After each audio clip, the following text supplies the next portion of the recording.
ล่แล้วเจ้าก็อัดให้เพียงเราค่ะ เนาะ ใครเลย นี่ละคันว่า พ่ออีแม่ละเนาะอย่าได้มาอยู่นำประดำมาละให้ประดำนี่แหละเลี้ยงเสือพี่หมอเนี่ยเนาะแต่พ่อแต่แม่ก็ได้ซื้อทอดมาแล้วพ่อแม่เสียแล้วก็มาต่อใช้น้ำ แก๊ก ลูกสาวเพิ่นก็คือไม่เท่าดำไม่ละเท่าแล้วเพิ่นก็อายุ80ปลายละแล้วก็เลยเป็นพญาติอังคารละเป็นอัมพฤกษ์มาพาดละย่างบ่ได้นั่นเมื่อเขาห้องว่า ชื่อเลยก่อน กวดจ้ำเนาะย่างบ่ได้แล้วก็นายเอาเนี่ยนะเนี่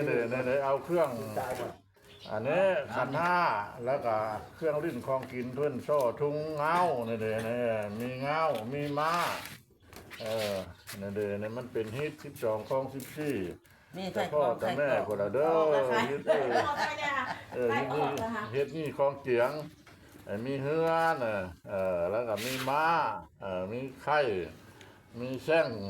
เครื่องลิ้นของกินเพิ่นนี่ละ เอาใส่เกลือมุบลงอีก ละ มุบเพียนฮะลง ปีนี้ละปี2025เนี่ยนะเนาะแล้วก็ฮอตเดือน3เดือน4ก็ดอกจิกบานดอกจานเฮือแล้วก็ฮอตแล้วดูเลี้ยงเกลือแล้วก็เพิ่นก็ได้ขันเชิญเอาแต่เจ้าลงมาลิ้นมากิน กินผ้าหวานแล้วก็กินเหล้าเราเด็ดเราหายอันนี้ก็แซงเด้อแซงเพิ่นก็จะตบแซงนี่ล่ะ แล้วก็พรธรรมดาแล้วเพิ่นกับปุ๊กตู้ปุ๊กตู้แล้วก็พรมวดนั้นมวดนี้มวด อันเทียน จ้างมวดมาแล้วก็เอาสร้างเอามาลงมาลิ้นน้ำลิ้นในแล้วอันนี้นะเพิ่นพรบ่ได้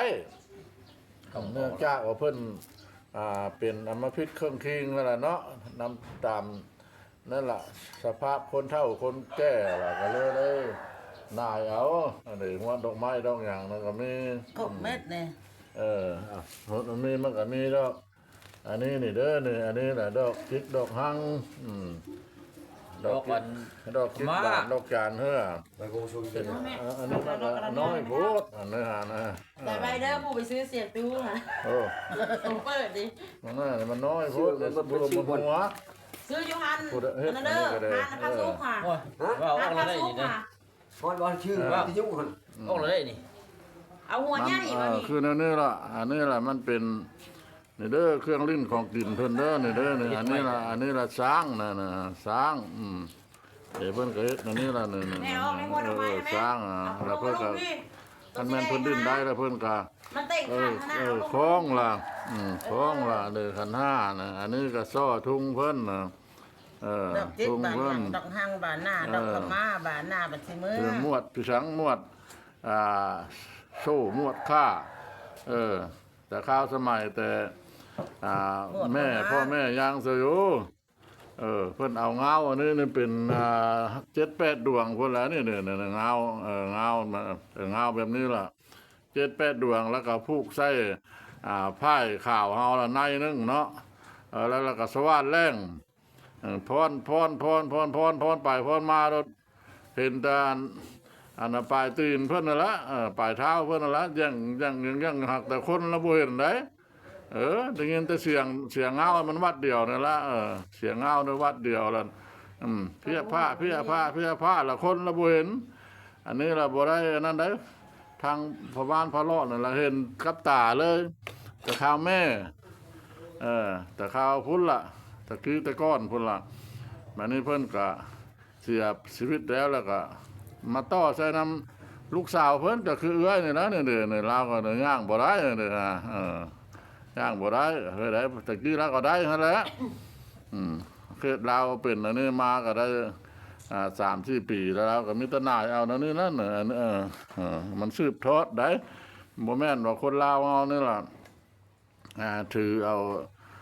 ศาสนางมงวยมันบ่แม่นคันบ่ฮับเอากับเจ็บเป็นสิตายเลยฮะ โอ้ยกิน คันบ่ฮับบ่ต้อนเอากับเจ็บไข้อยู่บ่ย่าบ่เศร้าไปโรงหมอก็บ่ดีจนเราได้ฮับเอาแล้วก็เลี้ยงเกลือแล้วก็เศร้าแล้วมุกพีดีเกี้ยงขึ้นหลายๆคนบางคนก็ผีน้ำอันนี้นะผีไทยเด้อเพิ่นน้องผีไทย ขันผีน้ำแล้วก็เพิ่นเอาผ้าอันแดงเคียนหัวลื่นน้ำตักน้ำก็กระซามมาแล้วก็ลื่นแล้วอันนั้นนะ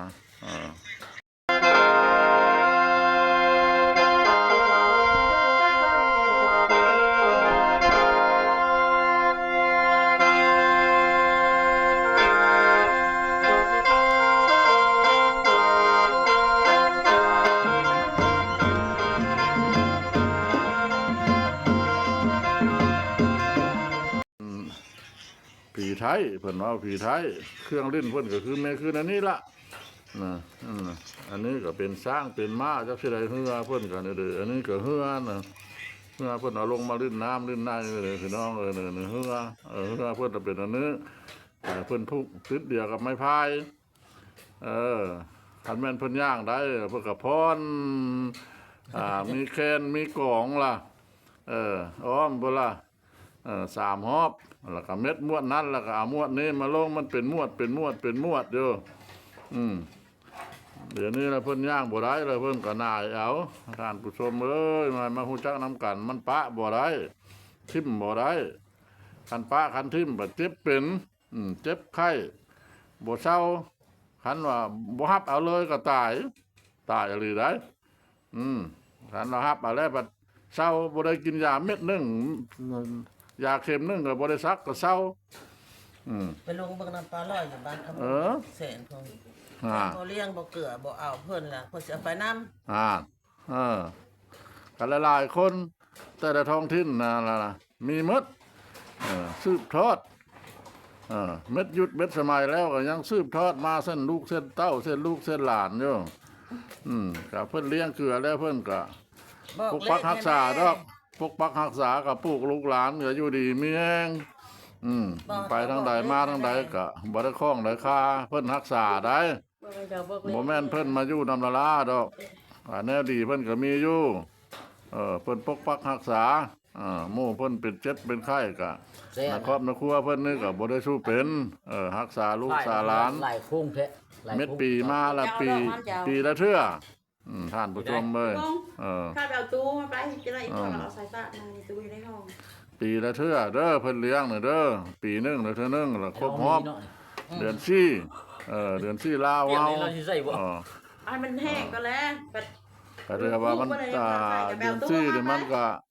ตรงเดียวกับเดือนมีนาเนาะเดือนมีนาเพิ่นได้เลี้ยงมาเลี้ยงมาหนายเดี๋ยวมันมีแก้วเหล้าอันนี้ก็แก้วเหล้าอันนี้ก็เราหายเพิ่นเราหายเพิ่นก็กินละกินแล้วเพิ่นก็กินผ้าหวานอยู่ในถุงกินผ้าหวานเครื่องเราหายผ้าหวานแล้วก็เพิ่นก็ดีใจละบาดนี้ก็เพิ่นก็อยู่ดีมีแห้งบ่เจ็บบ่เป็นแต่มื้อนู้นเพิ่น80 ปลายสิเข้า90แล้วเพิ่นก็ยังแข็งแรงอยู่เด้บัดเพิ่นไปเพิ่นก็ย่างเด้ใส่เล็ก3 ขานี่ล้อก็ทางน้องชายนี่คนคว้ามาให้แล้วปัดมันไปยากมันดินปัดมีซีเมนต์ดำน้อยอันทางไปมันยากยังใส่บ่ได้ก็บัดมีเวียกมีงานก็ใส่อยู่เป็นบ่กินนี่เขาบอกว่าในถุงมันความเป็นมาของอันนี้เนาะความเป็นมาของพี่หมอเนี่ยก็เป็นคือทั้งซี่แหละทางพ่อบ้านพระเลาะก็อธิบายบรรพังเพราะว่าเกิดมาก็ได้สืบเห็นแม่ของพ่อบ้านพระเลาะนั่นแหละเรื่องวิชาซะบ่เว้าพรนี่บ่เห็นแล้วก็โตคนเห็นแต่ได้ยินแต่เสียงเล็กอันเงาแล้วมันวัดเดียวเพียผ้าคนละบ่เห็นเรื่องฤทธิ์เดชกษาวิชากับเจ้าคนตะกี้ได้พาพันมาอย่างบ่ได้เข้าแล้วสมัยนั้นแต่ตกมาเดี๋ยวนี้แล้วมันก็เพิ่นก็ยังมาอยู่น้ำลูกน้ำเต้าอยู่เจ็บเป็นก็เลี้ยงบ่ได้ก็งัวซนแต่งัวเพิ่นเจ็บของมือเองว่าเลี้ยงพรบ่ได้ธรรมดามันก็พรล่ะไปจ้างหมอแคนมาเอากล่องมาแล้วก็ปุ๊บตู้ลิ้นกินล่ะเม็ดมือล่ะมื้อนั้นลูกเต้ามาหุ้มมาห่อ หักแต่ความดีของเพิ่นล่ะมีแต่เพิ่นปกปักรักษาล่ะบ่เจ็บบ่เป็น บักตาม คันบ่อรีรอก็บ่ได้ไปนอนโรงหมอดอกคันว่าพิษใจเพิ่นแล้วล่ะคันว่าบ่เชื่อ ก็เหตุการณ์มา อันนั้นล่ะเพิ่นว่าคันบ่เชื่อล่ะบ่ให้ลบหลู่เนาะ โอ้ย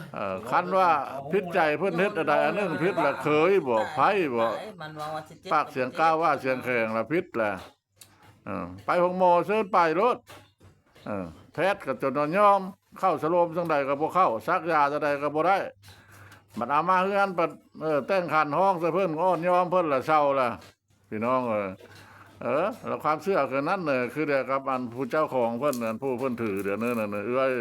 ของพ่อบ้านอาณาพาเลาะนั่นล่ะเอาไปห้องหมอแขวงขมวนเฮานั่นล่ะอยู่ห้อง ICU จะเข้าเป็น2 ทิศ 3 ทิศแพทย์หมอกวดเบิ่งแล้วล่ะพยาธิในท้องเพิ่นนี่ล่ะ